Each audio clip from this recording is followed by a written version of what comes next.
बिस्मिल्लाहिर्रहमानिर्रहीम। ये हमारे पास एक lemma if f is bounded on a or b and epsilon greater than 0 there exists delta greater than 0 such that हमारे पास ये वाली फॉर्म हमने प्रूव करनी है इसमें से।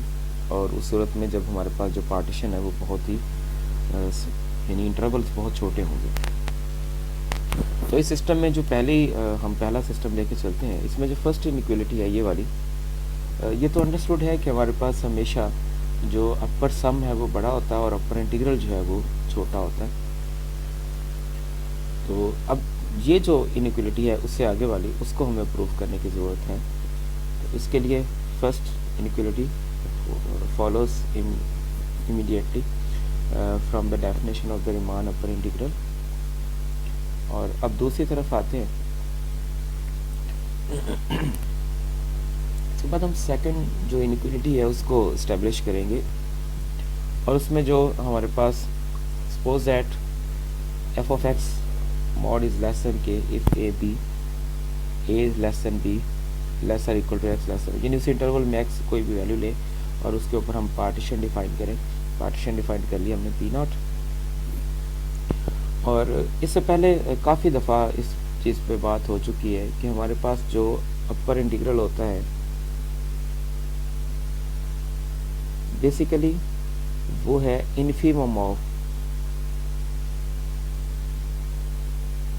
एस पी या एस पी नॉट या जो भी उसको यूज़ करें।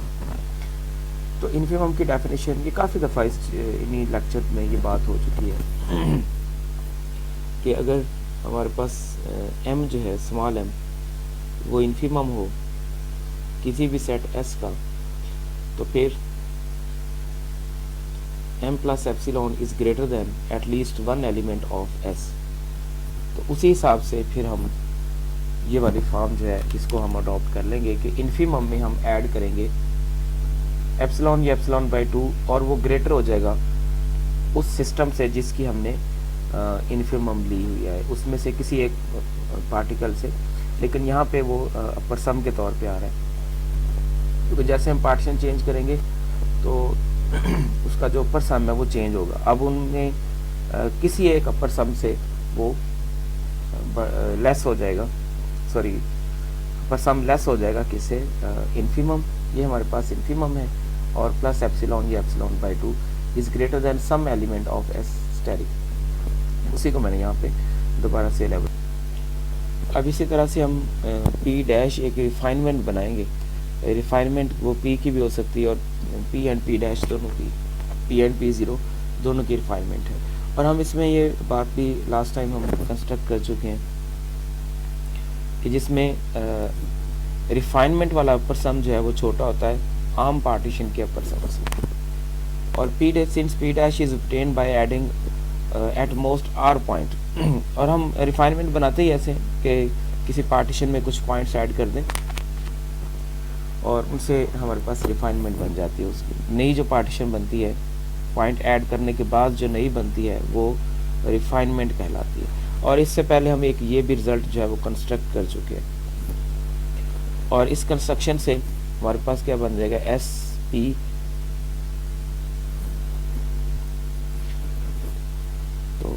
बेसिकली हमारे पास एस पी जो है वो एस पी डैश से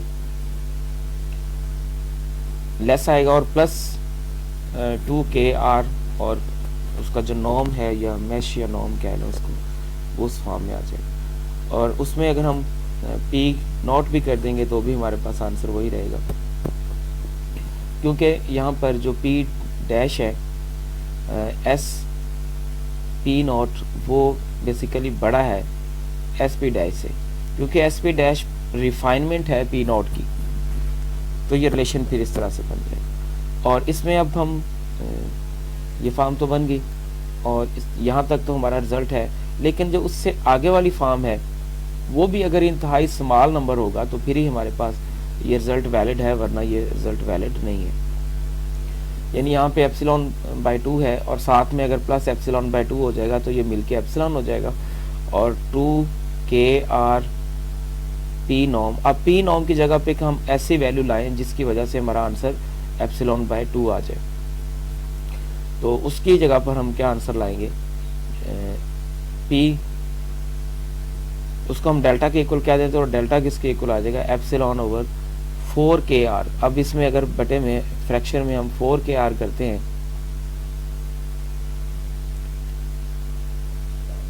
4kr, तो फिर r के साथ r कैंसल, 2 के साथ 2, तो यहाँ पे सिर्फ क्या बचा, सॉरी यहाँ पे ऊपर हमने एप्सिलॉन भी लगाना था, ये वाला जो एप्सिलॉन है ये, तो हमारे पास क्या बचेगा, फिर एप्सिलॉन 2 ही बचेगा। तो ये हमारे पास इनइक्वालिटी होल्ड कर जाएगी। बिल्कुल सेम प्रोसेस हम उसके लिए भी यूज़ करेंगे, उसका मैं इस पर एक लेक्चर बना दूंगा जो उसने दूसरी इनइक्वालिटी दी है।